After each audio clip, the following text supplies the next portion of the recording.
Hi friends, நம்ம இன்னைக்கு Ayin's கிச்சனில் ஒரு ஸ்வீட் ரெசிபி பார்க்க போகிறோம். அட கேசரி தாங்க, எவ்வளோ சிம்பிளாக செய்யலான்னு பார்க்கலாம் வாங்க. ரவை வந்து இந்த கப்பில் 2 கப் எடுத்திருக்கேன் நான். அப்புறம் அதுக்கு தேவையான அளவு நெய்யுங்க. இப்போது சுகர் எடுத்துக்கலாம். நான் 2 கப் ரவை எடுத்திருக்கேன் இல்லையா, அதனால் 4 கப் சுகர் எடுத்துக்கலாம். ஏலக்காய் தூள், கலர் பவுடர் வந்து நான் லைமெல்லாம் எடுத்திருக்கேங்க. அதுக்கப்புறம் தேவையான அளவு சால்ட், அதுக்கப்புறம் ஒரு 100 கிராம் முந்திரி பருப்பு எடுத்துக்கலாம். தேவையான அளவு திராட்சை போட்டுக்கலாங்க. இப்போ நம்ம போய் கேசரி செஞ்சிடலாமா? நம்ம தேவையான அளவு பாத்திரத்தை எடுத்து வச்சுக்கிட்டு அதில் ஒரு 150 கிராம் நெய் விட்டுக்குங்க. அது நல்லா காஞ்சோன்னுங்க நம்ம எடுத்து வச்சுருக்க ரவையை சேர்த்து லேசாக அப்படி வறுத்துட்டே இருப்போம். நம்மளோட சூஜி வந்து நல்லா நெய்யிலேயே வறுபடணும். லைட் ப்ரௌன் வந்துச்சுன்னா போதுங்க. லைட் ப்ரௌன் வந்ததுக்கப்புறம் நம்ம ஒரு பிளேட்டில் அதை மாற்றிடலாம். இன்றைக்கி எங்கள் வீட்டில் ஃபங்க்ஷனுங்க, அதனால தான் நிறையா குவான்டிட்டியில் ரெடி பண்ணிகிட்ருக்கோம்.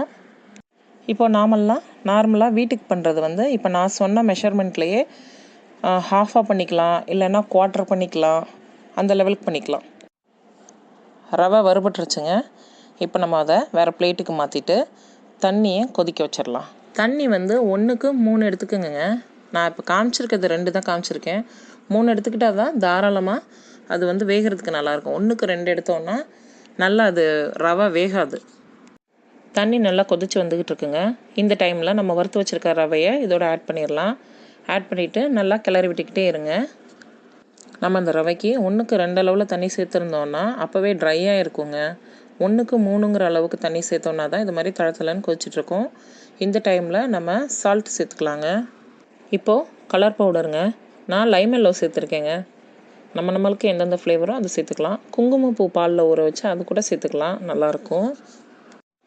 இப்போது இந்த டைமில் சுகர் சேர்த்துக்கலாங்க. 2 கப் ரவைக்கு 4 கப் சுகர். சுகர் எப்போவுமே மொத்தமாக அப்படியே சேர்த்துடக்கூடாதுங்க. 2 பார்ட்டாக பிரித்து நம்ம இப்போ சேர்த்துக்கலாம். அதில் இந்த ஸ்டவ்வை இப்போ நம்ம சிம்மில் போட்டுட்டு நம்ம தாளிச்சிட்டு வந்துடுவோங்க. கடாயில் நெய் விட்டுக்குங்க. 200 கிராம் நெய் விட்டுக்குங்க.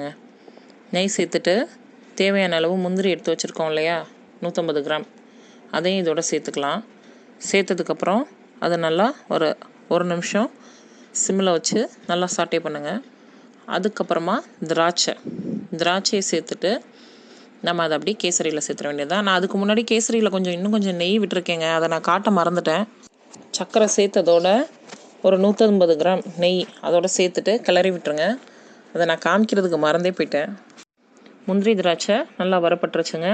அதை நம்ம அப்படியே கேசரியில் சேர்த்துட்டு ஏலக்காய் பவுடரையும் சேர்த்துட்டு நல்லா கிளறி விடுங்க. நான் ஒரு 20 ஏலக்காய் எடுத்து தோலை நல்லா நீக்கிட்டுங்க, விதையை மட்டும் பொடி பண்ணி எடுத்து வச்சுருக்கேன், அதை தான் சேர்த்துருக்கேன். அவ்வளோதாங்க, நம்மளோட கேசரி சூப்பராக ரெடி ஆகிடுச்சு. இதை இப்படியேவும் நீங்கள் ஒரு பவுலில் எடுத்து சர்வ் பண்ணிக்கலாம். இல்லைன்னா நல்லா ஒரு பிளேட்டில் ஊற்றி ஆற வச்சுட்டு அதை பீஸ் போட்டுட்டு அப்புறமா சர்வ் பண்ணலாம். இதை ஒரு தடவை ட்ரை பண்ணி பாருங்கள். கமெண்ட் பண்ணுங்கள், ஷேர் பண்ணுங்கள். மறக்காமல் Ayin's கிச்சனை சப்ஸ்கிரைப் பண்ணுங்கள்.